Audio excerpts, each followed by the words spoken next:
today we're going to go over how to use the LEXK VT2 in a 2016 Lexus IS 250. For this vehicle, it's going to be in the auxiliary source. So we're going to press the media button here, and that brought us over to auxiliary. If you want to exit it, you can just go back to like radio, for example. And then you can also access it through the source menu here by going down to auxiliary and selecting it there. And if you're in a situation where you want to listen to, like, for example, the AM/FM radio, you'll go ahead and open that source on the radio. And if you want to see the VLine 2, you can press and hold the menu button.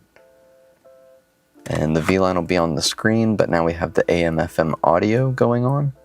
And if we want to go back, we'll just simply press and hold that menu button again. And that'll bring us back to where we were originally in the AM/FM source.